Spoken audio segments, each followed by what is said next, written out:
Hello दोस्तों, आपका स्वागत है अपने यूट्यूब चैनल साइंस युद्ध पर। तो आज देखते हैं क्लास 12th में केमिस्ट्री में चैप्टर नंबर 1 बिलियन में। तो आज के लेक्चर में आपको पढ़ाया जाएगा समपराश्रयी बिलियन, अल्प पराश्रयी बिलियन, क्वथनांक में उन्नयन के बारे में आपको चर्चा की जाएगी। ठीक है, तो ज़्यादा समय न लेते हुए अपने वीडियो को स्टार्ट करते हैं। तो सभी लोग अपनी कॉपी में हेडिंग लगा लें, समपराश्रयी बिलियन। क्या हेडिंग है? समपराश्रयी बिलियन, समपराश्रयी बिलियन। तो इसकी बहुत ही सरल परिभाषा है, अच्छे तरीके से सभी लोग ध्यानपूर्वक सुन लीजिए। वे बिलियन जिनका परासरण दाब तथा सांद्रता भी समान होती है, वे बिलियन जिनका परासरण दाब तथा सांद्रता भी समान होती है, उसे समपराश्रयी बिलियन कहते हैं। तो सभी लोग look at the board. Way billion जिनका परासरण दाब तथा सांद्रता भी समान होती है,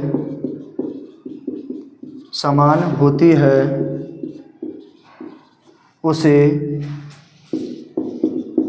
समपराश्रयी बिलियन कहते हैं। समपराश्रयी बिलियन कहते हैं। ठीक है, तो बहुत ही सरल इसकी परिभाषा है, सभी लोग अपनी कॉपी में लिख लीजिए। और इसका जो एग्जाम्पल हो जाएगा वो हो जाएगा मानव रक्त तथा 0.9% नमक का घोल। ठीक है, क्या हो जाएगा? मानव रक्त तथा 0.9% नमक का घोल, वो क्या हो जाएगा? समपराश्रयी बिलियन हो जाएगा। अब अगली हेडिंग सभी लोग अपनी कॉपी में लगा लीजिए, अल्प पराश्रयी बिलियन। अल्प पराश्रयी बिलियन। ठीक है, सभी लोग अपनी कॉपी में हेडिंग लगा लीजिए, अल्प पराश्रयी बिलियन। तो इसकी परिभाषा क्या हो जाएगी, सभी लोग ध्यानपूर्वक सुन लीजिए, ये भी बहुत सरल है। वे बिलियन जिनका समान सांद्रता पर कोशिका में परासरण दाब कम होता है, वे बिलियन जिनका समान सांद्रता पर कोशिका में परासरण दाब कम होता है, उसे अल्प पराश्रयी बिलियन कहते हैं। तो सभी लोग ध्यानपूर्वक इसकी परिभाषा लिख लीजिए। वे बिलियन जिनका समान सांद्रता पर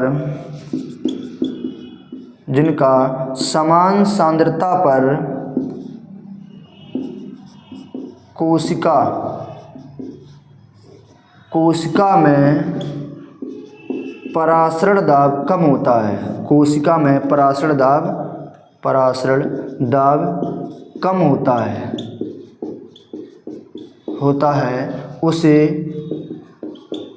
उसे अल्प पराश्रयी बिलियन कहते हैं। अल्प पराश्रयी बिलियन कहते हैं।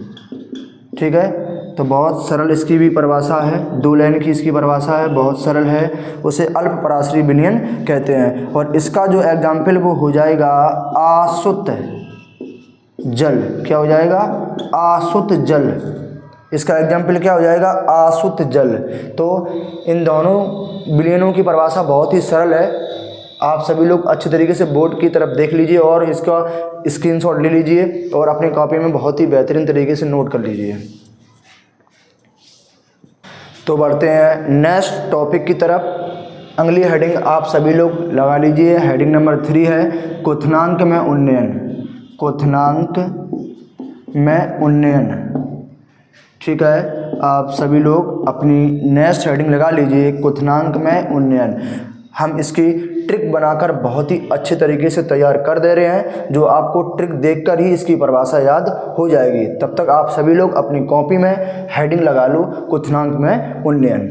ठीक है, तो मैंने क्या किया, मैंने एक पात्र लिया,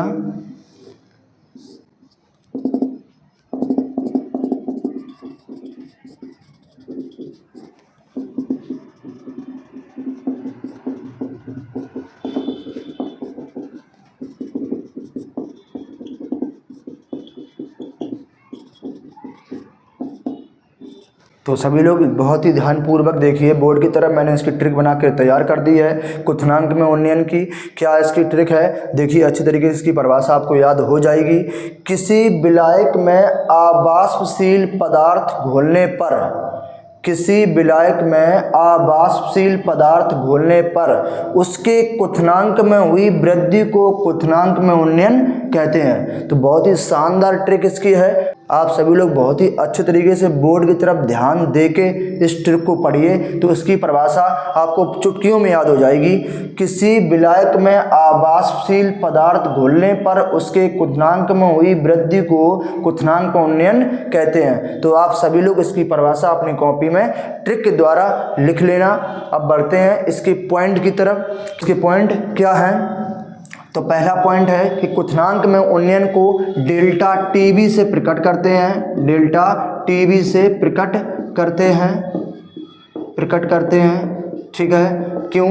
डेल्टा माने परिवर्तन, टी माने टेम्परेचर, बी माने बॉइलिंग पॉइंट, ठीक है। तो इसे डेल्टा टीबी से प्रकट करते हैं। अगला पॉइंट क्या है, इसे ज्ञात करने का निम्न सूत्र होता है। निम्न सूत्र होता है। क्या इसका सूत्र है? डेल्टा टीबी बराबर T2 माइनस T1। क्या वजह है? डेल्टा टीबी बराबर T2 माइनस T1, जहाँ डेल्टा टीबी बराबर आपका क्वथनांक में उन्नयन है और T2 बराबर है विलयन का क्वथनांक। लिख लो, T2 बराबर विलयन का क्वथनांक है, विलयन का क्वथनांक, और T1 बराबर जो है वो शुद्ध विलायक का क्वथनांक है, शुद्ध विलायक का क्वथनांक, विलायक का क्वथनांक,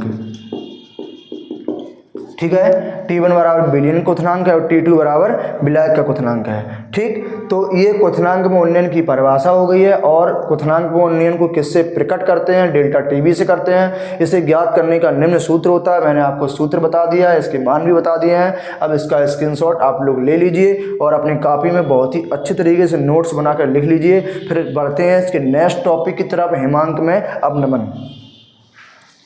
तो आप सभी लोग अगली नंबर 4 हेडिंग लगा लीजिए, हिमांक में अवनमन। इसकी ट्रिक बना के मैंने तैयार कर दी है, इसलिए मैंने ये लिख के तैयार कर दी है।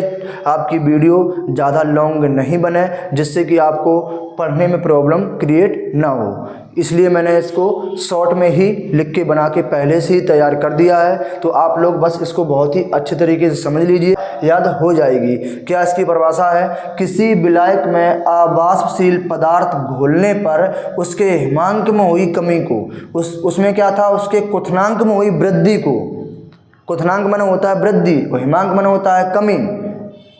तो यहाँ पे क्या है, उसके हिमांक में हुई कमी को हिमांक में अवनमन कहते हैं। और इसे किससे प्रकट करते हैं? डेल्टा TF, F मतलब फ्रीजिंग पॉइंट यानी जमना, और B मतलब बॉइलिंग पॉइंट था, वहाँ क्या था, उबलना। तो क्वथनांक में वृद्धि और हिमांक में कमी।